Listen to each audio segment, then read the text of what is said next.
Philip Pullman's The Book of Dust, Volume 1, La Belle Sauvage. I think that's how you pronounce it, I'm not too sure. But anyway, this is the newest, well, not the newest, but it's the newest prequels to the trilogy His Dark Materials. And I think I really like this one. But before we get into the review, I'm just going to talk about how I do them.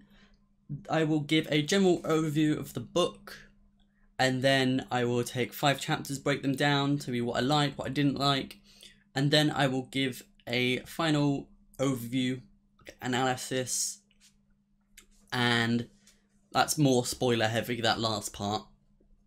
And then I will give the book a score out of 100. Before we get into the video, remember I stream over on Twitch, so go check that one out, I'll leave a link down below. Go over there and read the notification bell, and then you'll see when I next go live. So, my general overview. This book is a great reintroduction back to the series. And it gives some really compelling characters that are very well written, such as Malcolm and Alice, and their kind of dynamic is great. The Christian themes that were present in the latter half of the original series are still there, but they're not as heavy-handed as the final books. And I feel that it's done a lot better in this one in terms of how those themes are then conveyed. The book steers away from that YA marketing that has been given to the trilogy over the past few years. And you can tell that from not just the language used, but some of the themes and just the general tone of the book.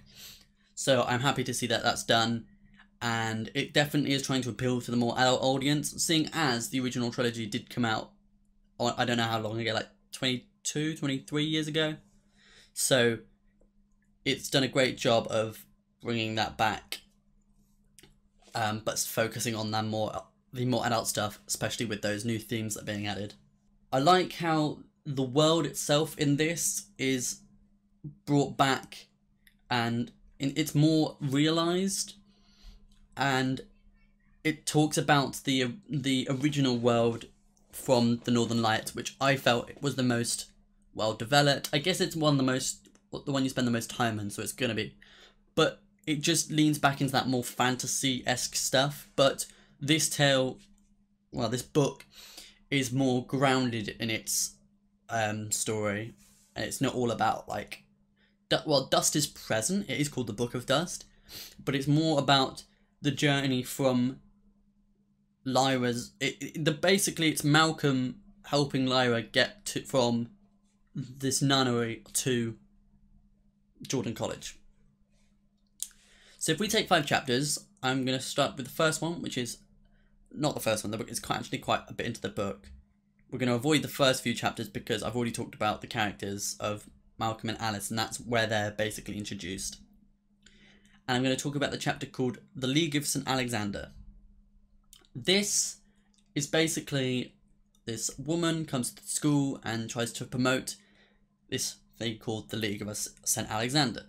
And she tells the story of Alexander, who, before the Christian kind of religion came into the forefront in their world, people supported and prayed towards these older gods. And these old gods, once Christian religion came in, were banned. And basically what Alex did, because he knew that there were others that supported these old gods, even though they weren't supposed to. And these people were his family, who even took in people who supported these gods to try and hide them. And so what Alex did, he went and basically reported his family, who then were taken out and killed. Obviously, this is not a good message to be conveying. So you could originally tell that this St. Alexander group is not good news at all. But this shows the corruption of the magisterium, because they are trying to brainwash these kids into helping them spy on their own families. And it adds to that more powerful nature that the magisterium have, and shows their kind of influences on greater society, and by basically trying to brainwash these kids. So if we talk about the next chapter, it's called Lord Asriel. And this one brings back the character of Asriel, who I liked in the original trilogy. And I felt he was done well, although he didn't have much screen time much page time in terms of what was happening. But I'm confused in terms of the way he shows his affection to Lyra, because in this, Malcolm helps Asriel see Lyra in the nunnery, and lets him hold her for a bit before he has to leave to the north. The way he treats Lyra in this seems very out of place in terms of the previous books, where he's got a very it seems as if a little bit of a hatred towards Lyra, and that's why I was confused at the ending of the Amber Spyglass, when him and Miss Coulter kind of sacrifice themselves to make a better world for Lyra, even though throughout the books they've been showing this deep kind of hatred for her. So the next chapter I'm going to talk about is Lady with Monkey. This one does the opposite by bringing back Miss Coulter, and straight away you can see her evil nature, which was present in the previous books.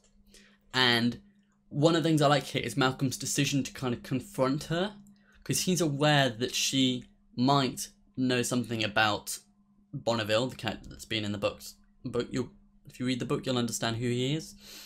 And he basically backhandedly confronts her about the whole situation with him, which leads her to become very hostile towards him.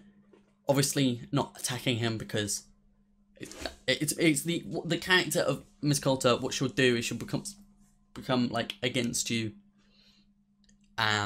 And the way this is done is great, and it just shows Malcolm's intelligence, and it's just great to see.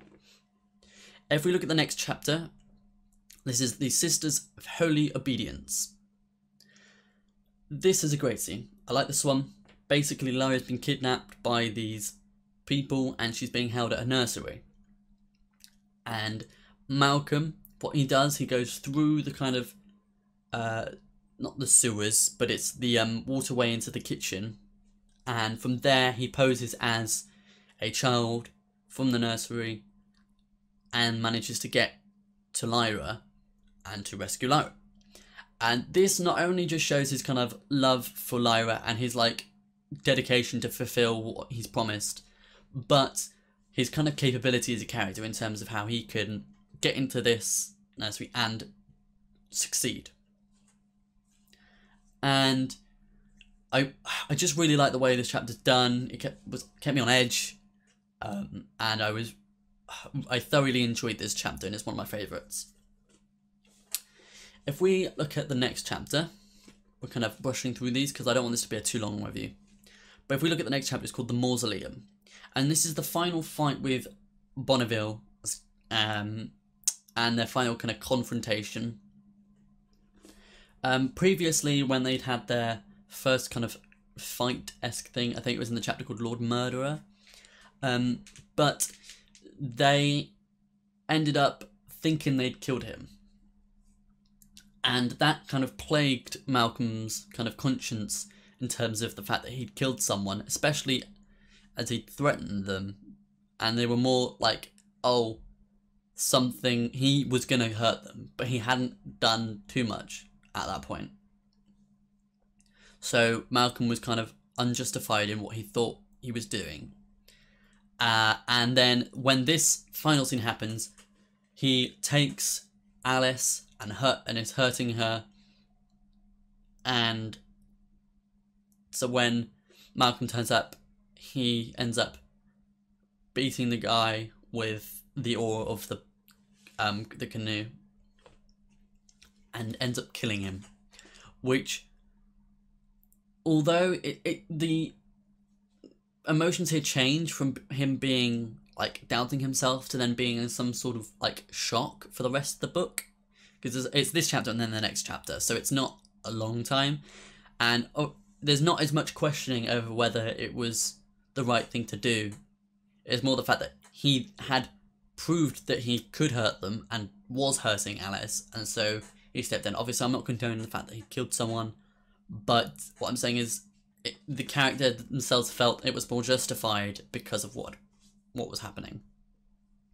I'm just going to talk about this last chapter in this one, and the next chapter, it shows Lyra being dropped off at Jordan College, and this creates a nice rounded ending point for this book, which brings it back to the beginning of the Northern Lights.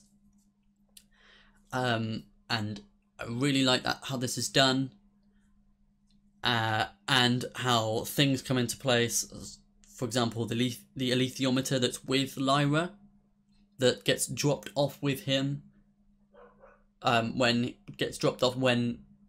Asriel gives Lyra to Jordan College, and the alethiometer was actually in possession of Bonneville, and so it's weird how this is going to play out. So I'd like to see. I'm gonna read the next one. I've got it on my shelf, so I'll get onto that and get your review out for that one, so we can see where this goes. I'll let you know if it's good. So my final overview. The book is decent in terms of length, and it's great. It doesn't fall into those pitfalls of the original books where I felt they were too short and they glossed over some moments which I felt needed a bit more in-depth description, as well as more of a deeper dive into the characters' emotions surrounding these events. And so I'm happy that this book managed to do that. I felt it succeeded in that. I feel he's got more experience as a writer since the original trilogy. And I just felt the pacing of this book was very well done. I love the characters of Malcolm and Alice and their kind of dynamic between the two of them. And I'm going to use the word again, but I felt the narrative itself was very dynamic in terms of, I liked how it was structured. The second half of the book was structured around this boat movement, which sounds really basic, but basically what was happening was the plot seemed always constant in motion, and that things were continually happening, whether it was character development or plot development. And I really liked how this was done.